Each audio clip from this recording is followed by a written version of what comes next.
I think that Trump was worried that the scope of the investigation wouldn't be as narrow and that Mueller would look into other issues. And the fact of the matter is, Mueller in the report does say that other issues came up. However, those investigations were outsourced to others. So let me give you the details on that. During the course of the investigation, the office periodically identified evidence of potential criminal activity that was outside the scope of the special counsel's jurisdiction established by the acting Attorney General. After consultation with the Office of the Deputy Attorney General, the office referred that evidence to appropriate law enforcement authorities, principally other components of the Department of Justice and the FBI. So again, this further confirms and verifies that Mueller's investigation was in fact limited in scope. The question is, did Donald Trump know that?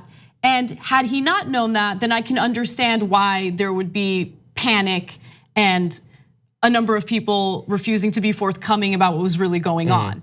Now, whether or not those investigations come up with any type of real criminal activity or prove criminal activity, I don't know, but there are other investigations happening. Yeah, and there were almost more charges in the case that you were just talking about the Trump Tower. I mean, he says in the Mueller report that he considered charging the people there, and the people there were the president's son, the campaign co-chair, Jared Kushner, the highest ranking people in the campaign, almost faced charges because what they were doing with the meeting was attempting to solicit a contribution, something of value from a foreign national, which is a felony. And the only reason, and Mueller lists this, you can read it yourself, the only reason they didn't face charges was because the Mueller team didn't think that they could prove that the people at the meeting were savvy enough to know that they were breaking the law. And in this case, because in the end they didn't end up receiving anything, you would have to show intent to break the law. And they're effectively saying that Don Jr. is such a dope that he probably didn't know it was legal or illegal. And so he's not facing any charges, but what they attempted to do, like we have murder, we have attempted murder. You have attempted versions of crimes,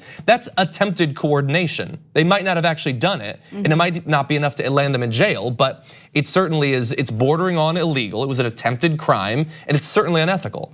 Yes, and one other portion of the report pertaining to the other potential crimes that were outsourced to other investigators. This is actually from the New York Times. 12 of the referrals remain secret. 2 others have been made public, including prosecutions involving Trump's former personal lawyer, Michael Cohen, and Gregory B. Craig, a White House counsel in the Obama administration. So again, there were 14 other potential crimes that were referred to other investigators. 12 of those potential crimes are not public. We don't know the details. We don't know what they entail. And we don't necessarily know if they're still ongoing. That's true, that's a good point. They might have already wound down. That's a good point. So again, I go back to what I would argue is far more important, and that is potential financial crimes, conflicts of interest, maybe some money deals when it comes to foreign governments.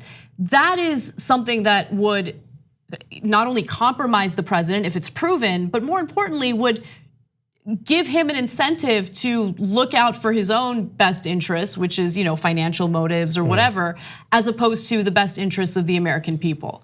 And so it's important for an investigation to happen in regard to those financial ties and conflicts of interest. But when it comes to obstruction of justice, again, a bunch of problematic things came up, and William Barr has shared a questionable interpretation. And it does appear that Mueller has said, look, there's not enough evidence to prove conspiracy. So that's where we're at. 2 easy ways to follow the Young Turks. One is hit the subscribe button down below, then you're a TYT subscriber. And second is ring the bell. And when you do that on YouTube, you're notified of our videos.